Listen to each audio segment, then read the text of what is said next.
우리는 모세오경 중 네 번째 책인 민수기를 살펴보는 중입니다. 민수기는 거룩하신 하나님을 왕으로 모신 거룩한 하나님의 군대를 계수하는 것으로 시작합니다. 그리고 이제 군대의 전열을 가다듬게 되죠. 그래서 진을 편성하고 그리고 행군할 때의 순서와 질서들을 알려주고 있습니다. 이스라엘의 진영과 행군할 때의 그 중심에는 왕이신 하나님의 임재를 상징하는 성막이 위치합니다. 하나님을 중심에 모시고 하나님을 예배하는 하나님의 군대라는 독특한 특징을 보여주는 것입니다. 인류 역사상 어떻게 이런 전열을 그리고 이런 대형으로 움직이는 군대가 어디 있겠습니까? 독특하지요. 가장 놀라운 독특함은 하나님의 성막이 그 백성과 함께 움직인다는 것입니다. 잘 생각해 보십시오. 이제 우리는 광야에서 39년 동안 지겨운 반복과 더딘 행군을 우리가 보게 됩니다. 그래서 그것을 보는 사람들마다 답답함을 느끼죠. 그리고 이제 민수기를 보는 내내 어쩌면 이스라엘 백성이 너무 고생한다 싶은 생각이 들어요. 그런데 그 길을 만군의 하나님께서 함께 걸으셨다는 사실을 놓치면 안 됩니다. 함께 우리도 인생이 그렇잖아요. 인생이 꼬인 듯 뱅뱅 돌고 그리고 의미 없는 것 같은 일상을 반복하면 어떻게 하나님 날 이렇게 고생시킵니까? 왜 내 인생을 이렇게 꼬이게 하셨습니까? 라고 불평할 때가 있어요. 근데 기억하십시오. 하나님이 그 기간을 인내하고 기다리고 그때 하나님이 동행하고 있다는 사실을 놓치면 안 됩니다. 그 사실을 놓치면 그저 하나님 앞에 원망하고 불평해요. 근데 하나님이 그 가운데 함께 하신다. 광야의 시절을 하나님이 함께 보내셨다는 사실을 기억하면 도리어 하나님께 죄송스럽고 하나님께 감사하고 그분의 인내의 사랑을 찬양하게 되는 것입니다. 그 은혜가 우리의 인생에도 있길 바랍니다. 성막과 관련하여 봉사하도록 이제 레위 지파가 우리는 선택받은 걸 봤습니다. 레위 지파에 대한 구체적인 내용이 4장까지 이어져요. 이제 지금까지 모든 내용의 핵심 주제를 한번 생각해 보십시오. 거룩하신 하나님을 왕으로 모신 하나님의 군대, 거룩한 군대라는 이 독특한 정체성으로 이스라엘 백성을 말하고 있습니다. 그러나 거룩하신 하나님이 이스라엘 백성과 함께 행군하는 것은 매우 위험한 일입니다. 왜냐하면 부정한 사람이 거룩하신 하나님을 중심에 모시는 것은 곧 죽음이기 때문에 그렇습니다. 이 부분을 어떻게 해결하는지 한번 보시게요. 5장을 보니까 이스라엘 진의 거룩함과 정결함에 대해서 가르치고 있습니다. 자칫 부정한 자를 추방하는 규정과 죄값을 치르는 그 엄격한 규정들을 보면 사실 말씀을 보는 내내 하나님이 너무 가혹하고 잔인하게 보일 수 있습니다.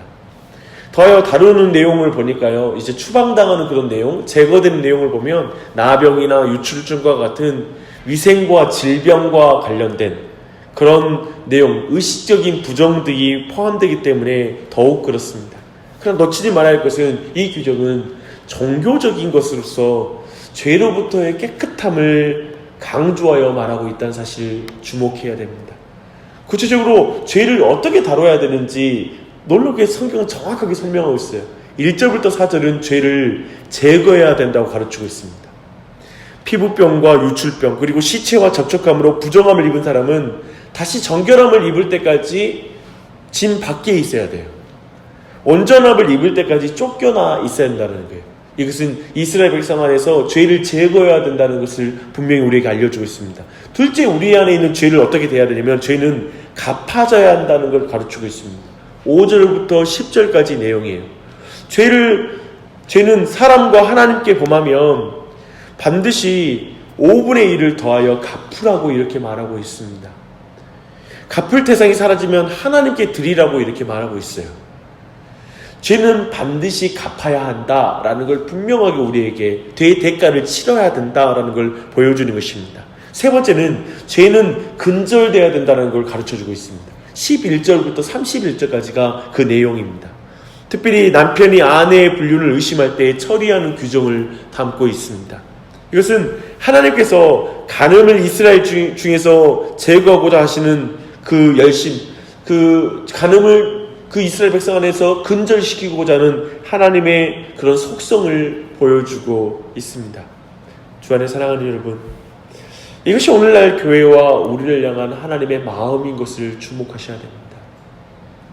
교회에서 죄가 제거되고 갚아지고 근절되어야 됩니다. 우리가 다른 사람의 죄를 지적하여 그 죄를 제거할 수 있을까요? 또 다른 사람의 죄를 우리가 어떻게 대가를 대신 지불할 수 있을까요? 우리가 다른 사람의 죄를 끊어버릴 수 있을 만큼 탁월한 사람이 이 자리에 있습니까? 아니요.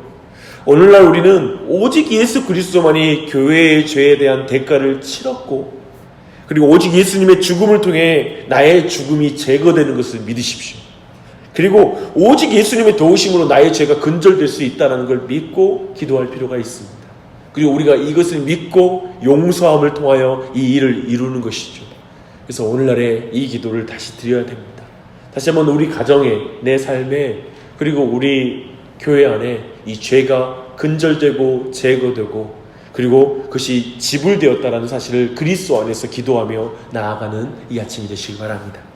이제 6장은 나시린의 법이 나옵니다. 나시린은 스스로 서원하여서 자신을 하나님께 바친 이들입니다. 나실이라는 이 말 자체가 뭐냐면 구별, 그리고 성별이라는 뜻입니다. 나시린은 포도와 관련된 모든 산물을 엄격히 그 마음으로 구별됩니다. 세속적인, 이 포도는 세속적인 즐거움을 상징하는 그런 산물입니다. 그래서 세속적인 모든 즐거움을 거절하는 것이죠. 또한 머리카락을 자르지 않으면서 구별됩니다. 아마도 긴 머리카락을 통해 가시적으로 사람들이 저 사람이 나실인 것을 알아볼 수 있었을 것입니다. 그래서 사람들은 나도 나실인처럼 하나님을 섬겨야 되는데 라는 마음을 갖게 하는 그런 사람들이 바로 긴 머리카락을 통해서 그걸 드러냈을 것입니다. 셋째로 나실인은 장례식에 참석하거나 시체를 가까이에서는 안 됩니다. 심지어 가족의 장례에도 참여할 수 없습니다. 그런데 6장에서는 우리에게 잘 알려진 아론의 축복 기도가 드러나요. 우리가 주일 때마다 우리 아론의 축복으로 마지막 강복의 선언을 하는데요. 근데 왜 뜬금없이 나실인의 서약에 이어 아론의 축복이 이어질 것인가?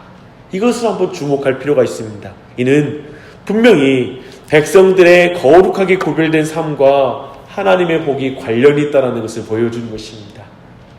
그 축복의 내용을 보면 첫째는 여호와의 보호와 돌봄을 간구하고요. 두 번째 기도는 여호와의 얼굴을, 곧 은혜와 은총을 구하고요.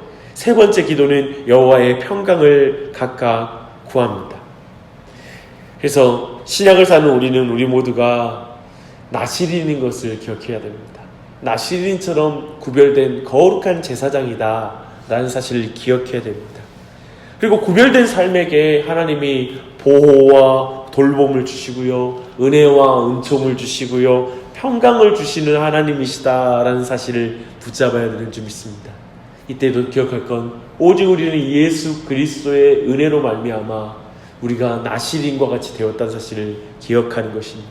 그래서 예수 그리스도 안에서 우리는 하나님의 보호와 돌봄과 은총과 은혜와 하나님의 평강을 받아 누리는 것을 기억하며 이 아침에도 기도했으면 좋겠어요. 그래서 이 축복의 기도가 가장 먼저 응답된 사람이 나예요. 이 아론의 기도를 가장 먼저 수혜를 받는 사람이 우리들입니다.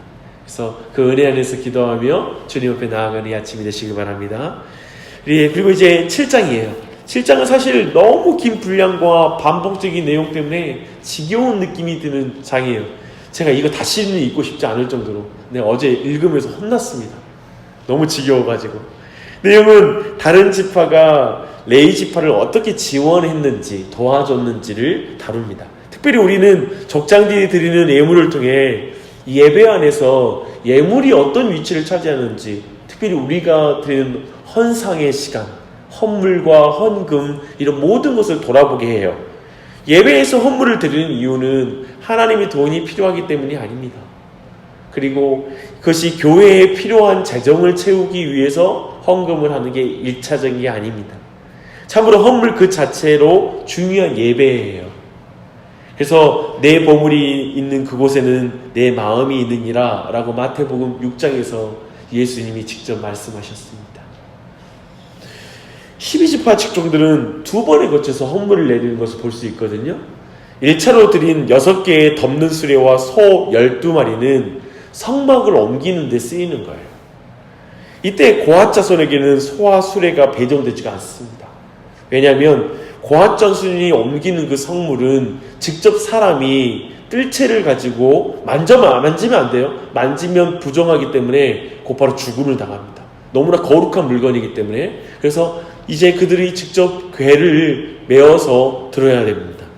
그래서 이때 수레로 옮기지 못하도록 규정하고 있어요. 근데 우리가 알다시피 나중에 이제 다윗이 이제 성궤를 옮길 때 수레에다가 옮기다가 우사가 죽음을 당하는 그 사건이 나옵니다. 그래서 이 말씀에 대한 내용을 우리가 이해할 수 있죠. 그래서 족장들이 두 번째 드리는 성물이 소개되는데요. 10절부터 88절까지 이어지는 거예요.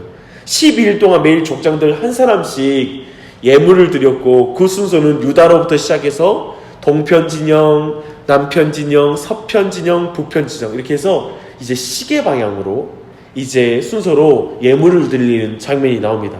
이 긴 내용이 12절부터 88절까지 쭉 나와요. 그래서 한 지파당 6절씩 정확하게 똑같은 내용으로 반복돼요.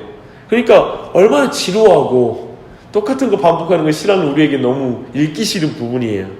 하지만 하나님께서 얼마나 예물들을 하나하나 기쁘게 받으셨는지 드러내고 싶어하는 마음이 이 안에 있습니다. 생각해보면 어떤 거창한 행사에 가면 거기 나온 귀빈들, 레빈을 한 사람 한 사람 소개할 때 다른 사람들은 너무 지겹잖아요. 왜 저렇게 한 사람 한 사람 부르나. 그러나 한 사람 한 사람을 존중하고 그 사람들에게 고마움을 표시하는 거잖아요. 지금 하나님의 마음이 이렇다는 거예요. 이스라엘 지파 모두에게 6절씩 말하고 모든 지파 이름 한꺼번에 언급하는 게 아니라 이름 하나하나 부르면서 그 사람들이 드린 예물을 하나하나 설명하고 있는 거예요. 실장은 그런 의미에서 하나님의 이 마음을 우리가 느껴야 됩니다. 실장은 특별히 예물에 대한 교훈을 얻을 수 있어요. 모든 예물은 다 자발적으로 드려졌어요.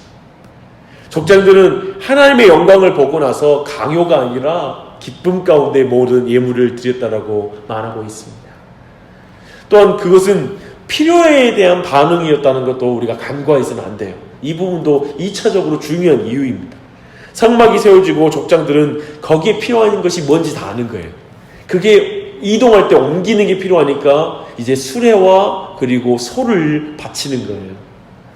그리고 그런 의미에서 예물은 하나님 사랑과 이웃 사랑이 표현되는 거예요. 그렇죠? 이 두 가지가 표현되는 게 바로 예물입니다. 이제 말씀을 정리하고 마무리하고 함께 기도하십시다. 우리는 첫 번째 우리가 함께 기도하고 싶은 건 다시 한번 하나님을 중심에 모시고 살아가는 하나님의 군대잖아요, 우리가. 그리고 이 한 날도 우리가 하나님의 군대로 살아가야 되는데 이 한 날 우리가 살아가기 위해서 우리에게 가장 먼저 우리 안에 부정한 것들이 제거돼야 돼요. 그리고 우리 안에 근절돼야 돼요. 그리고 우리 안에 부정한 모든 것이 갚아져야 돼요. 근데 기억할 건 이 아침에 우리 모두가 오직 예수를 그리스도를 의지하여 그 기도를 드리는 것이죠. 주님, 그리스도의 십자가의 은혜가 나와 내 자녀들과 그리고 가정 온 교회 안에 있어서 모든 죄와 부정으로부터 끊어지게 해주십시오. 하나님, 그 죄가 있고는 하나님의 인재를 못 느낍니다. 하나님의 인재를 못 느끼면 그 부정하면 하나님의 은혜와 평강 그리고 하나님의 돌봄과 보호 이 모든 걸 느끼는 이 아론의 축복을 우리가 마음껏 누릴 수가 없는 거예요. 얼마나 그게 속상한 일이에요. 그래서 이 시간 기도할 때 죄의 제거와 근절과 갚아지는 것을 그리스도 안에서 간구했으면 좋겠고요. 우리 가정이 그리고 내 자신이 교회가 거룩함을 회복하게 해달라고 이 기도를 사실 많이 안 드리는 것 같아요. 거룩함을 회복하게 해주십시오. 어떤 걸 필요를 구하는 데 익숙하지 거룩함을 회복하게 해달라고 그를 통해서 하나님의 보호와 돌봄과 은혜와 평강과 그리고 하나님의 은총을 받아 누리게 해달라고 간구하는 이 아침이 되시길 바랍니다. 또한 올 한 해 동안 내 보물이 주님께 드려지도록 주님께 바쳐지도록 기도했으면 좋겠어요. 내 보물이 하나님께 있다고 오직 주의 영광을 위해 사용해 달라고 하나님 이 한 해도 우리의 모든 물질을 드리는 삶이든지 헌물이든지 그런 모든 예물을 드리는 걸 통해 이 한 해 동안 모든 것이 예배가 되게 해달라고 그 은혜를 온 교회에 부어달라고 기도했으면 좋겠습니다. 이것이 광야에서 하나님의 군대로 살아가는 자들의 기도인 줄 믿습니다. 그리고 특별히 교회의 공간 확장을 위해서도 끊임없이 우리가 함께 기도함으로 이 일이 아름다운 이런 예배의 은혜가 거룩함을 회복하며 나아가는 그 은혜가 있는 과정이 되었으면 좋겠습니다. 기도하겠습니다.